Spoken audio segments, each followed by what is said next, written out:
What is up everyone, my name is Henk and welcome back to the channel. Now in this video I'll be taking a look at the warehouse group to see the strengths and weaknesses of the company and whether or not it's a good company for you to invest in. So we'll be looking at the financials, the past returns and trends of the current share price to see if there's a good buying opportunity for you. Contrary to popular belief, the warehouse group is not just the warehouse.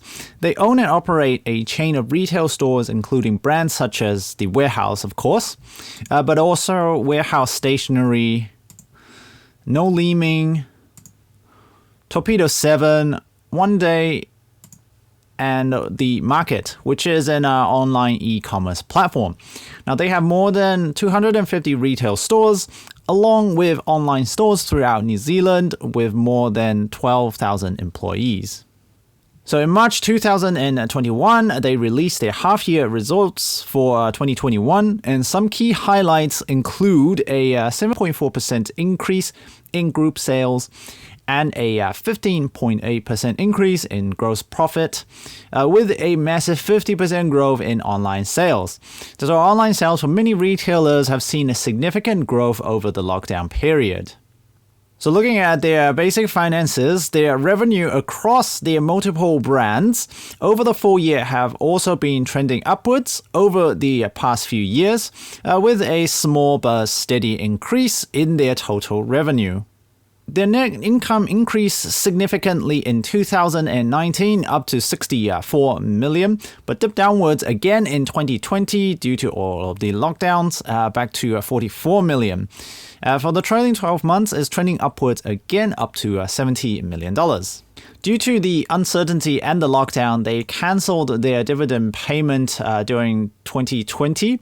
But following a strong performance in November and December, they announced a special dividend payment of 5 cents per share in February of 2021. Also, due to their strong operational performance, the warehouse group has been able to repay their wage subsidy of $67 million that they received from the government, which is also a very good sign. So let's now take a look at their financials. So the warehouse group has a P ratio of 17, which is lower than the market average in New Zealand of around 21. So the company itself could be considered as slightly undervalued. Now, of course, P ratio does not tell the full story. We need to look at their other figures as well. In terms of management effectiveness, they have a return on equity of 17%, which can be considered pretty good. So any return on equity above 15% is considered pretty good. They have a current ratio of 1.1, which means that they have more current assets than their current liabilities. Now, looking at their dividend yield rate, they have a dividend yield of 3.8%, which is reasonably high. So the warehouse group can be used as a potential dividend stock. Now, one thing to note here is that they have a very high payout ratio of 99%, which means that most of the revenue is going back into paying out dividends to shareholders.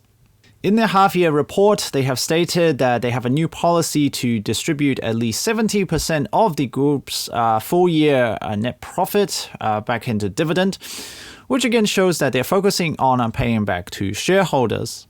In terms of future growth, analysts predicted a 3.2% growth over the next 5 years on Yahoo Finance.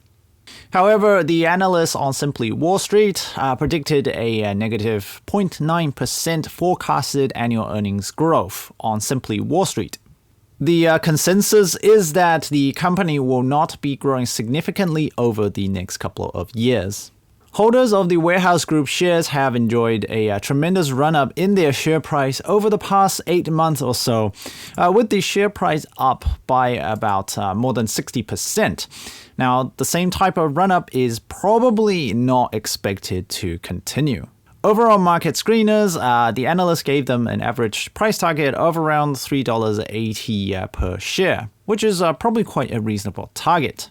So during their Investor Day on the 4th of May, they went over the 10-year share price history of the Warehouse Group. So 10 years ago, back in 2011, the Warehouse Group has a share price of around $3.50. And today it's back to around the same price of around $3.50. So over the 10 years, the share price has kind of gone up and down quite a significant amount. So if we look at the total shareholder returns for the Warehouse Group, over the 10 years, they had a return of around 78%, which give an annualized return of around 5.9%. Now, this compared to the return from the New Zealand Top 50. Over the same 10 years period of time, New Zealand Top 50 has returned quite a massive 260%, with around 13.6% per year.